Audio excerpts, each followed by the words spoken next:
हमको जो गाली देते थे लोग कि आपके खड़े रहने से सब बीजेपी का फायदा हो रहा है, मैं फिर से कह रहा हूं, हम तो थे ही नहीं वहां पर, तो कैसे जीत गई बीजेपी? हमको जो गाली देते थे लोग कि आपके खड़े रहने से सब बीजेपी का फायदा हो रहा है, मैं फिर से कह रहा हूं, हम तो थे ही नहीं वहां पर, तो कैसे जीत गई बीजेपी? क्या क्या अनाप शनाप बोलते थे हमारे बारे में, ये टीम वो टीम। अब जब वहां पर बीजेपी जीत गई, जिम्मेदार कौन है इसका? और दूसरी अहम बात यह है कि 10 साल की एंटी इनकम्बेंसी का फायदा कांग्रेस पार्टी को उठाना चाहिए था, मगर लगता यह है कि उनके इंटरनल डिफरेंसेस की वजह से उसका फायदा बीजेपी को हो गया। और तीसरी बात यह है कि बीजेपी को अगर आप जरा सा ही मौका देंगे इलेक्टोरल बैटल में, तो बीजेपी उसका फायदा उठा लेती है। और आखिरी बात यह है कि 2024 के चुनाव के बाद भी, और पार्लियामेंट में मैंने कहा था कि जो लोग इसको कह रहे हैं कि ये बड़ी नफरत पे कामयाबी हो गई, मैं उस वक्त भी कहा था कि वो बात नहीं है। तो बीजेपी की ये कामयाबी को अब जो हो रही है अभी, इसके जिम्मेदार कौन है? तो ये है असल कांग्रेस पार्टी पे निशाना नहीं, निशाना नहीं है भाई। मेन अपोजिशन तो आप ही है वहां पर, मेन अपोजिशन तो ओवैसी थोड़ी है, मेन अपोजिशन आप ही है।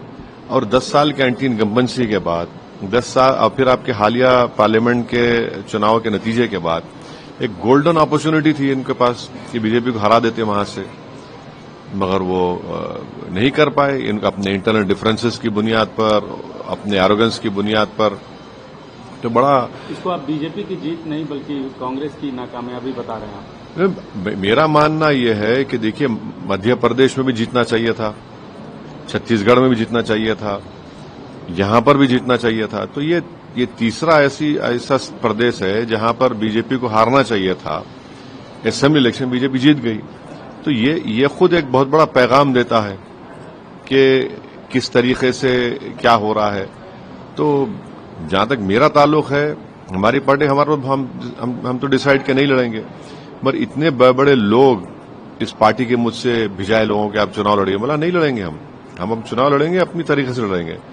तो ये तो ठीक नहीं हुआ, बिल्कुल ठीक नहीं हुआ। और 10 साल के एंटी इनकम्बेंसी और इनएफिशिएंसी इतनी ज्यादा थी वहां पर, तब भी फायदा नहीं उठा सकी कांग्रेस पार्टी से। कल प्रधानमंत्री और भारतीय जनता पार्टी के अध्यक्ष जेपी नड्डा ने भी कहा कि कांग्रेस ने वहां जातिवाद किया, ये किया, बहुत सारे बातें बोली। क्या आप उससे इत्तेफाक रखते हैं? कांग्रेस को खासतौर से निशाना। अब देखिए, जीतने के बाद तो victory has many fathers, defeat has none, जो कहावत है, अब कुछ भी बोले जाएं।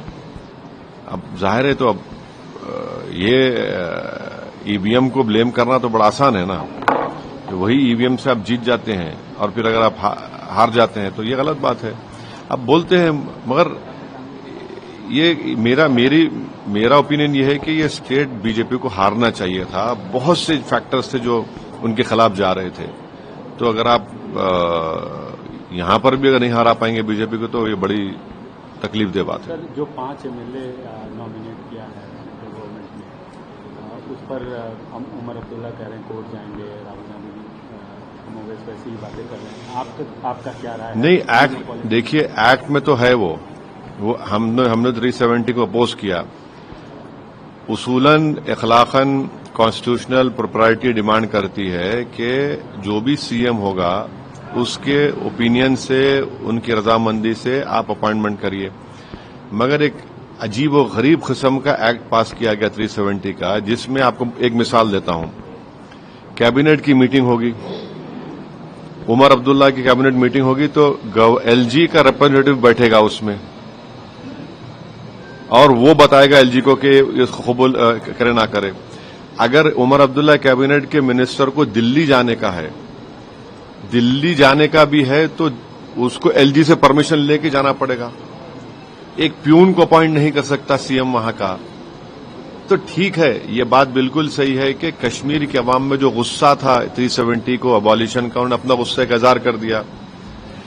और फिर दूसरा ये है कि हमारे पड़ोसी मुल्क जो बोलते थे कश्मीर के बारे में, इलेक्शन तो हुआ, साफ सुथरा हुआ, इसमें कोई इनकार नहीं कर सकता, ये भी एक बहुत बड़ी कामयाबी है। तीसरी बात यह है कि जम्मू में आप देखिए कि 29 सीट बीजेपी जीत गई, वहां पर भी कांग्रेस पार्टी एक ही सीट जीती। ये चीजों को देखने की जरूरत है। कश्मीर छोड़ दिए, वैली, अच्छा कश्मीर में तो बीजेपी ने बड़ा प्रोपेगेंडा किया था कि पहाड़ी गुज्जर, वो सब जीरो हो गया, पहाड़ी गुज्जर मिलकर बीजेपी को हरा दिए। मगर जम्मू में 29 असेंबली सीट्स पर बीजेपी जीत जाती है और एक सीट पे कांग्रेस जीतती है। तो ये चीजों को देखना पड़ेगा। ये तो ठीक नहीं है ना, बिल्कुल ठीक नहीं है ये। भाई वैली में एक रिजल्ट आ रहा है, जम्मू में बड़ी पार्टी बीजेपी बन जाती है। तो मतलब जो ये 5 एमएलए नहीं, इस सही मानते हैं? नहीं, मैं तो पूरे एक्ट को ही गलत मानता हूं।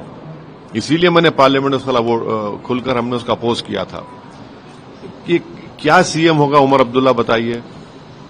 भाई उसकी कैबिनेट में एलजी का रिप्रेजेंटेटिव बैठेगा और वो बैठकर रिपोर्ट करेगा कि जो डिसीजन एक्सेप्ट करे ना करे। अगर उमर अब्दुल्ला अपने मंत्रियों को लेकर दिल्ली आना चाह रहे तो प्लेन में बैठ के ऐसा नहीं आ सकते, उनको एलजी से परमिशन लेके आना पड़ेगा। एक प्यून को अपॉइंट नहीं कर पाएंगे, तो पूरा पावर तो एलजी के पास ही है। अब देखिए ये तो बड़ी यानी गलत बात है ना। ये तो इलेक्टेड जनता वोट डाल रही है और पूरे इख्तियार एलजी को दे रहे हैं आप, ये कैसे होगा बताइए। Your comment regarding the survey result, Jammu Kashmir. Well, after 10 years of anti-incumbency, after 10 years of inefficient governance, after 10 years of corruption, despite that, the Congress party was not able to defeat BJP. To me, it is very shocking and surprising, because this was a state where they should have won it very easily. So, there are many factors. I don't know. I cannot speak for that party. But the media reports are saying that there were huge internal differences.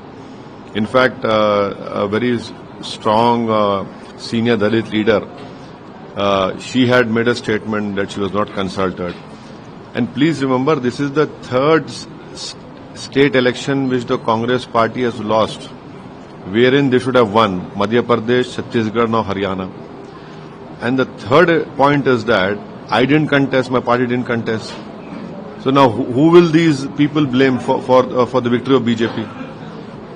And the last important point, after 2024 parliament elections, I have been saying that whatever result has come, some people were too optimistic and saying that, this is a victory over hate. No, hate still continues. You cannot say that just because we have brought down BJP to 240, it is a victory. BJP has still won this election. So there are important challenges which lie ahead for all of us. And I hope that good sense will prevail on all the secular parties. Because if you want to take on BJP, you cannot take on BJP just by yourself. Everyone has to be on board. And why I am saying this is because now you have Maharashtra elections. Our state president, Mr. Imtiaz Jalil, has written a letter to the NCP president and to the Maharashtra Congress president that MIM party is interested in talks. Let us sit down in talks and fight and defeat the BJP, Mr. Shinde and Ajit Pawar. So this is a clear-cut result of what happened in Haryana.